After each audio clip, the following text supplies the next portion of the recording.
Hello, hai. Hari ni saya nak masak secara tradisional ya, masakan secara tradisional dengan healthy food ya.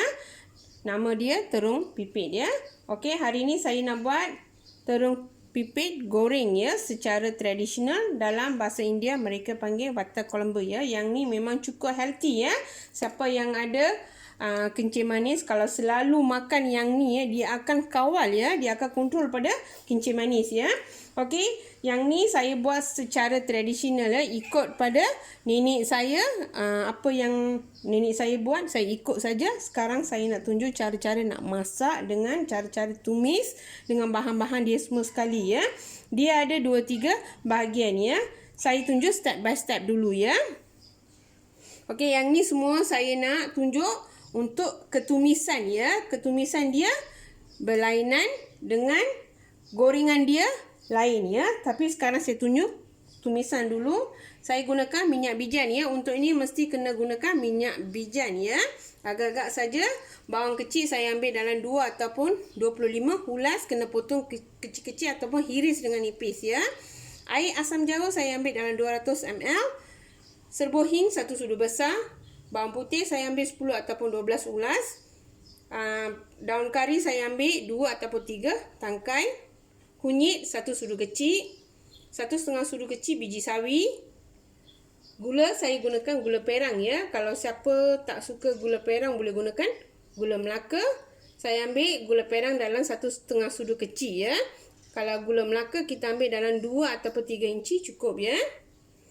Cabai kering saya ambil 3 ataupun 4 tangkai ya.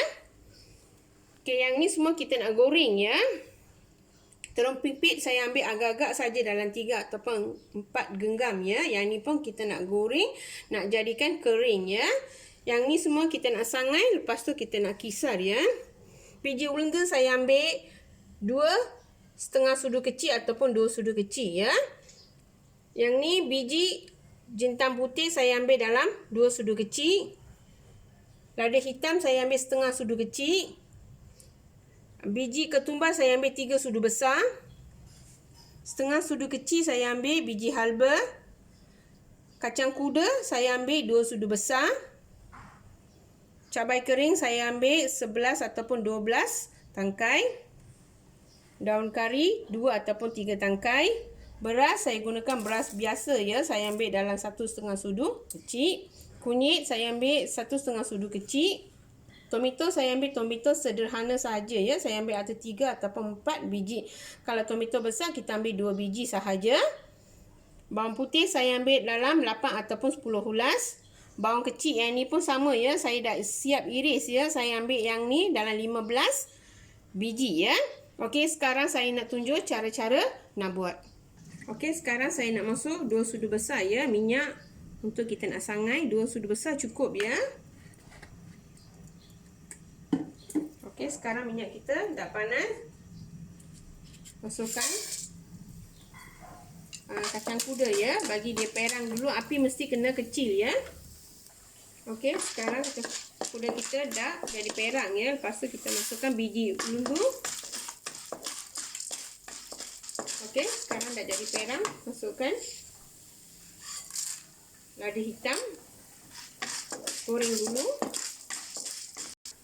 Okey, lepas tu saya nak masukkan biji halba ya. Biji halba ni 1/2 sudu kecil cukup ya. Jangan bubur banyak sangat.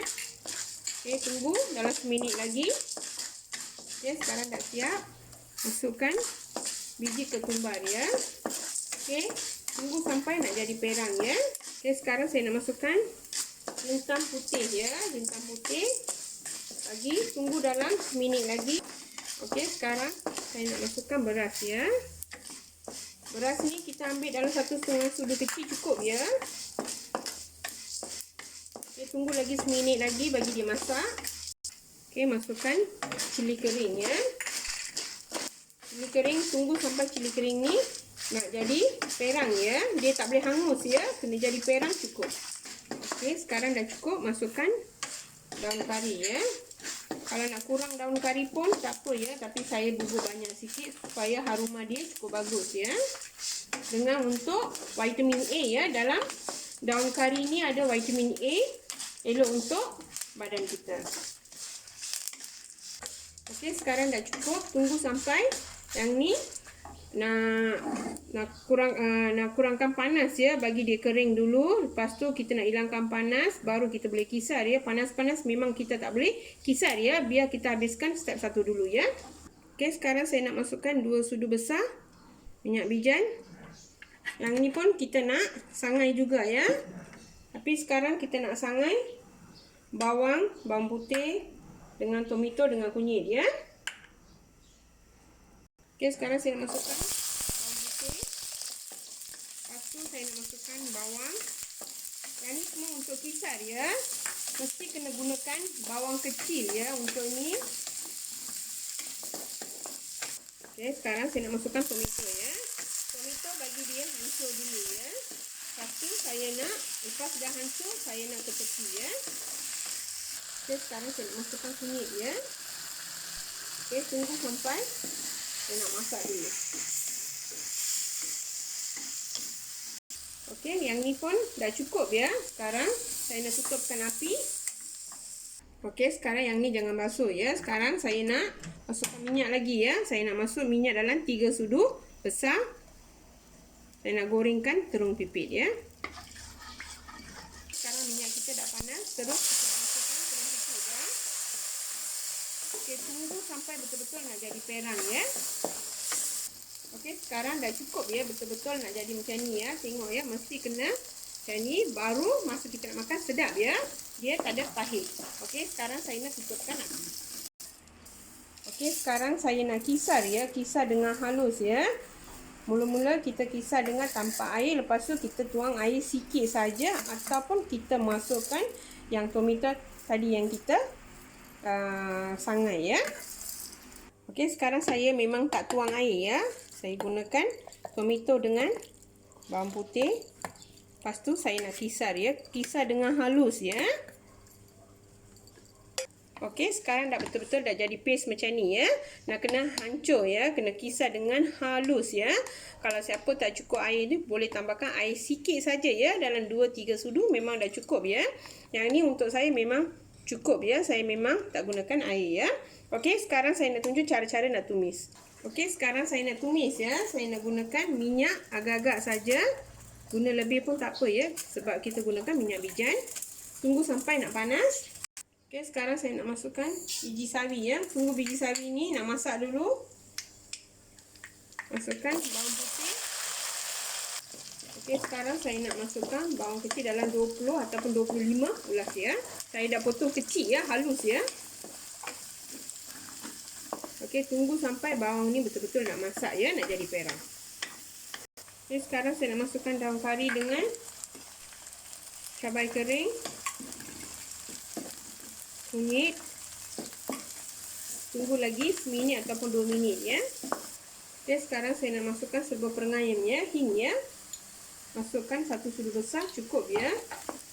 Kalau siapa ada gaut, mesti kena wajib ya masukkan yang ni, dia akan boleh elak daripada gaut ya.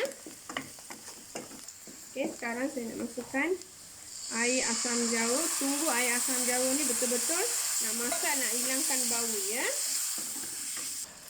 Okey, sekarang dah cukup ya, dah hilangkan bau asam jawa. Sekarang saya nak masukkan rempah yang tadi kita kisar ya. Lepas tu kita nak masukkan setengah liter air supaya dia nak masak betul-betul. Okey, gaulkan sepati ya. Lepas dah gaul sepati, kita nak masukkan air ya.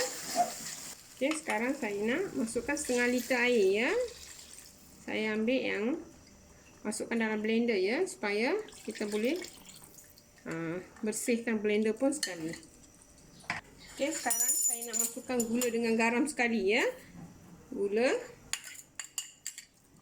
Okey, sekarang saya nak masukkan garam ya. Saya gunakan garam bukit secukup rasa. Okey, tunggu sampai dia betul-betul nak mendidih, nak hilangkan bau ya. Okey, sekarang dah betul-betul dah jadi pekat ya. Nak betul-betul nak jadi pekat macam ni ya. Okey, last kali kita nak masukkan terung pipit. Lepas tu kita gaulkan sepati, tunggu dalam 1 minit 2 minit ya. Okey, sekarang dah cukup ya. Sekarang last kali saya nak masukkan daun ketumbar ya. Yang ni option saja ya. Saya suka daun ketumbar, sebab tu saya masukkan daun ketumbar last kali sikit saja ya. Lepas tu saya nak offkan api.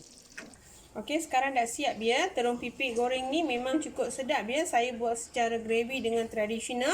Dalam bahasa India mereka panggil wattel kolombo ya.